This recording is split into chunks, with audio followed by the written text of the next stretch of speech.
Back in 2016, I was in the peak of my edgy years. How could this happen to me? Not that kind of edgy.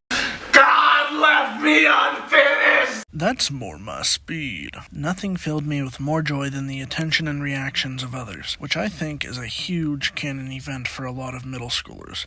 Everyone is just trying to fit in, you know? And in my efforts to fit in, I did some dumbass things. One of the things that most negatively affected me, though, was caused by iDubbbz. Believe it or not, I didn't even know his name at the time, as I was basically in the Stone Age until I was in high school. The only time I had access to the internet was during breaks at school, and the only smart device I had was something I would give a toddler because it was dirt cheap and impossible to break, which mostly had questionably downloaded Pokemon games and videos, but it also had the two things most significant to this story, which were YouTube and Messenger. You see, me and my group of middle school friends were all into edgy memes and would sometimes just find the most rancid shit. Seeing pregnant Shadow the Hedgehog and Shrek is enough to make you realize the Earth is actually hell, and it's only as torturous as we make it. Yes, we were the annoying kids that talked about Shrek all the time and would put him in our short stories in English class. Our YouTube feeds were nothing but dumb 10-second clips and meme compilations, and our Messenger group chats a battlefield of filth and degeneracy with no one leaving unscarred. One of these memes we enjoyed sharing so much was the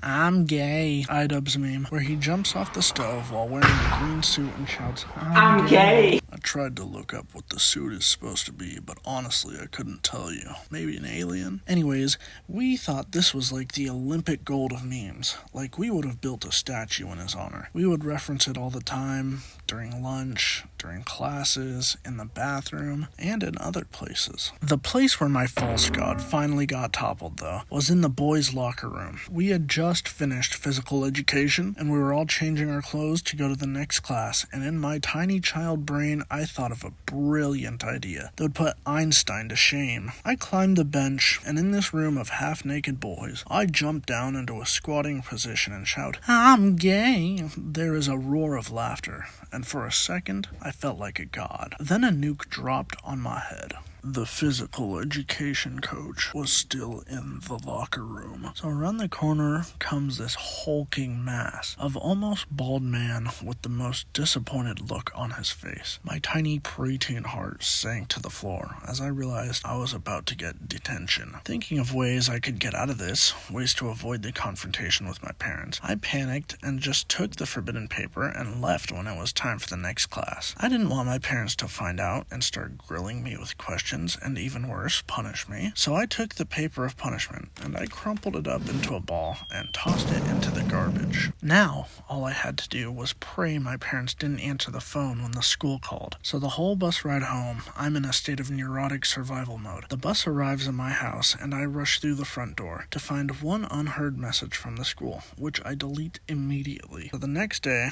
I did my time in kid prison. Overall, this experience was a solid 7 out of 10. The rush of rebellion was exhilarating, however also pretty stressful, so I recommend against it. Thank you for watching. Bye!